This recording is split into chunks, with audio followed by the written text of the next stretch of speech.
An AEW star potentially leaving the company? I don't know. That's a big question mark. We're going to talk about that, plus WWE, Netflix, and so much more. It's coming up right here on The Ango Show.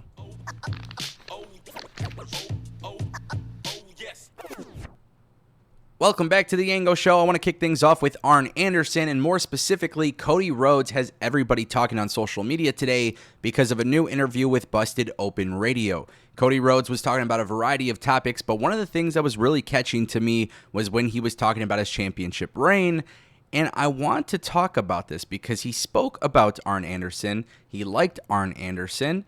And, one thing that was very interesting to me was he says, maybe I am looking for the classic wrestling manager to join me on this title reign.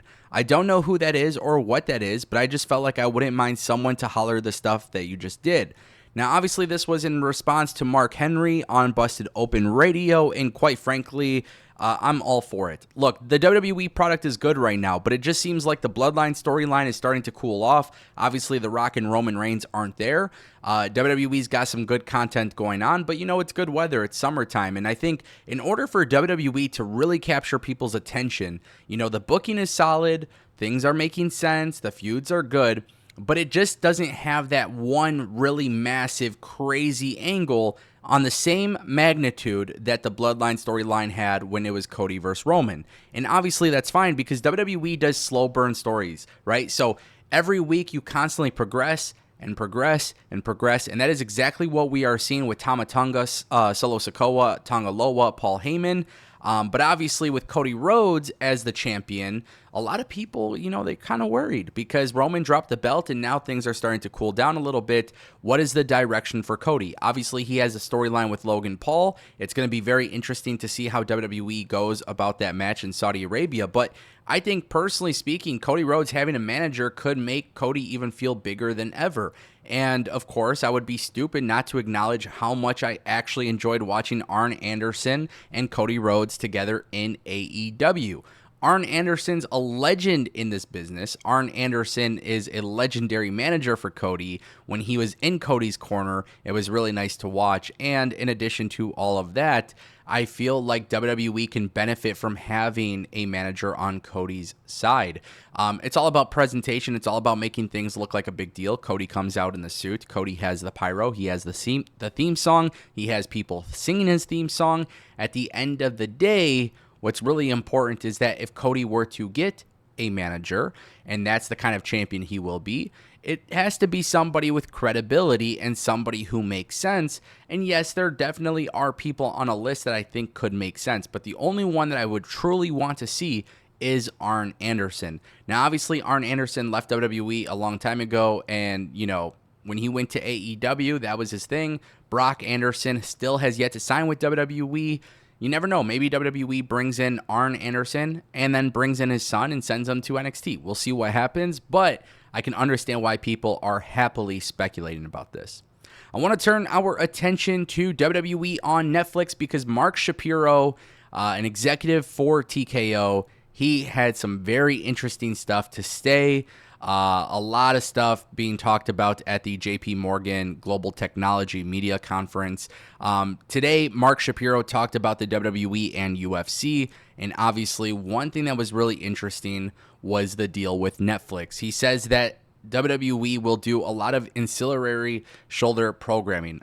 To be honest with you, I don't even know what the hell that means, but he does go into it. It looks like WWE is going to be producing more content with Netflix.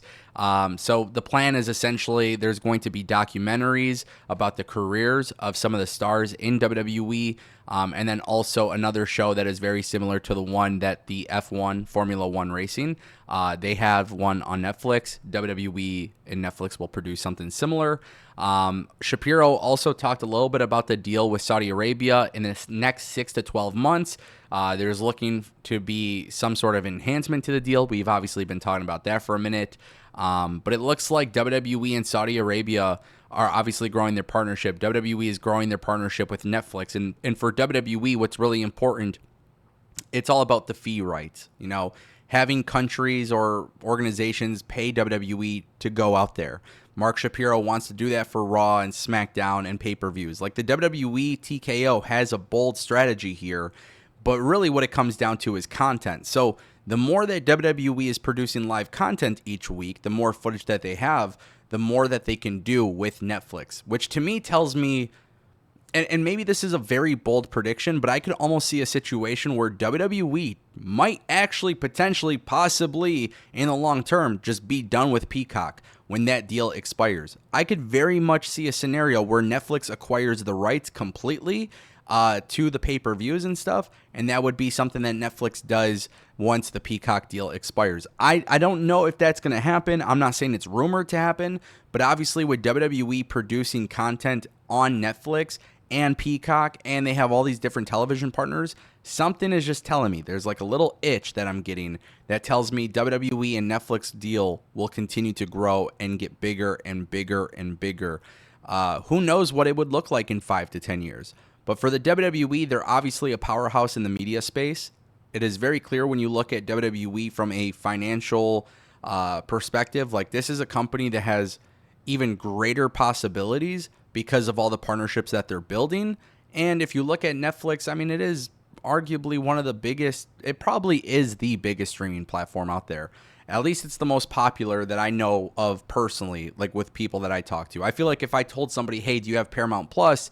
The common answer would be no. But if I said, do you have Netflix? It's almost a given that they do. And that's just like my own personal observation. Guys, let's talk about Mark Henry. His contract is reportedly expiring, and it's happening relatively soon. Fightful Select had reported that Mark Henry's contract is expected to expire this month. There's really no detail as to whether or not they have talked about a new deal. There's no talk as to whether or not he's been offered a new deal. Nobody really knows what's in Mark Henry's plans. Obviously, you know, Mark Henry came into AEW, and you know, he appears on TV a little, you know, every so often, obviously with Rampage and stuff too. But he's also been utilized heavily backstage. And obviously that's a good thing. Mark Henry's a vet in this business. I think it's really good to see people, you know, especially in WWE, like Mark Henry wasn't obviously going to keep wrestling in WWE. Mark Henry wasn't going to be doing anything in WWE. When AEW came around and they brought him in, okay, they did something really cool with the Rampage and the you know, I don't want to say commentary, but like the backstage segments, right?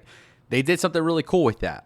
But what was more important was not actually the on-screen stuff. It's the things behind the scenes. And just if you look online and stuff, a lot of people say a lot of positive things about Mark Henry.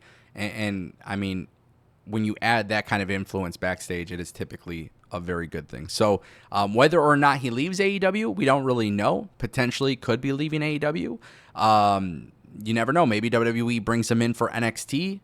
Who knows? Mark Henry is one of my favorites. So it would be nice if this guy just would keep wrestling, but obviously that's not how this stuff works anymore. So it is what it is, ladies and gentlemen. But with that being said, that is the Ango Show.